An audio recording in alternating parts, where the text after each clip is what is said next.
Comentando a lição de terça-feira, 7 de maio de 2024. As duas testemunhas são mortas. Deus tem formas de nos alertar sobre os eventos futuros, mas a forma mais direta é usando as profecias, porque isso gera uma avaliação pessoal e um preparo espiritual.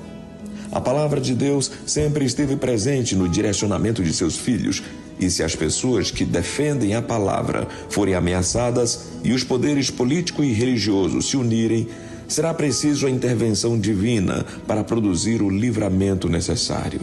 Foi isso o que aconteceu depois da perseguição dos 1260 anos, de 538 a 1798 d.C. Deus interviu e o imperador Napoleão ordenou a invasão de Roma, a prisão do Papa Pio VI e o cessar de qualquer intolerância religiosa. Uma outra profecia, porém, deveria se cumprir, trazendo perigo para as duas testemunhas, o Antigo e o Novo Testamento. O que aconteceria com as duas testemunhas, Antigo e Novo Testamento?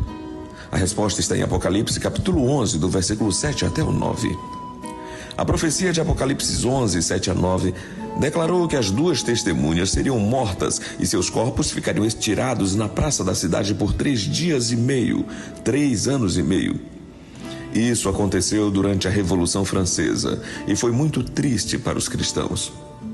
Depois que o Papa perdeu sua autoridade religiosa com a prisão, um outro perigo começou a rondar a liberdade de expressão através das verdades bíblicas. O diabo, a besta que subiu do abismo, iniciou novos ataques à autoridade da Bíblia através da Revolução Francesa e outros movimentos surgidos na época. Na França, teve início um movimento chamado Iluminismo, onde as pessoas começaram a crer que o ser humano poderia ser iluminado pela cultura e o conhecimento secular sem precisar de Deus ou da Bíblia. A razão seria o seu guia, e assim, a Bíblia e Deus foram banidos do convívio das pessoas. Uma mulher foi chamada de deusa da razão e foi colocada num trono. As igrejas foram confiscadas e transformadas em templos da razão e da filosofia. Os que teimaram em defender a Bíblia foram perseguidos e mortos, e o sangue jorrou pelas ruas de Paris e de outras cidades francesas. A profecia falava que as duas testemunhas seriam mortas na praça da grande cidade chamada Sodoma e Egito, simbolizando duas coisas: Egito, lugar de idolatria que negava o verdadeiro Deus, e Sodoma, onde imperava a imoralidade. Juntaram as duas coisas e o ateísmo e a imoralidade desenfreados foram admitidos sem restrições na França, fazendo com que as duas testemunhas de Deus ficassem mortas.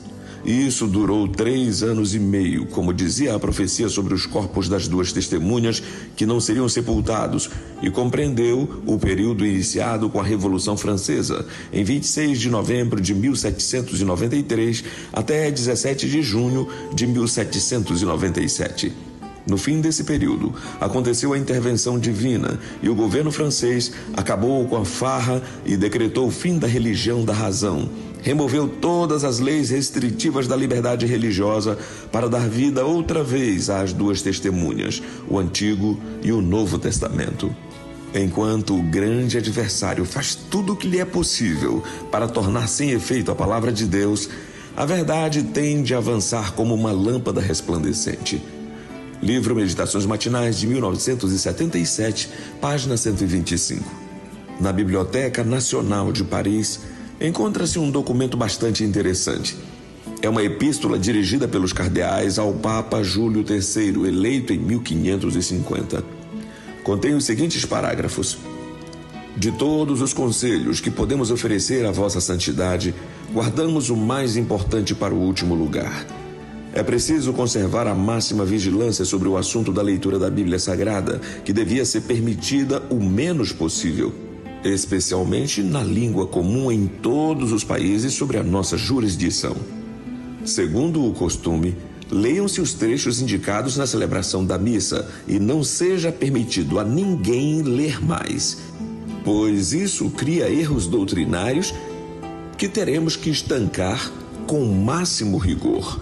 Vossa Santidade deve pensar em um decreto que proíba a leitura da Bíblia. que aproveitemos a oportunidade para ler a palavra de Deus enquanto temos plena liberdade. Que Deus nos abençoe.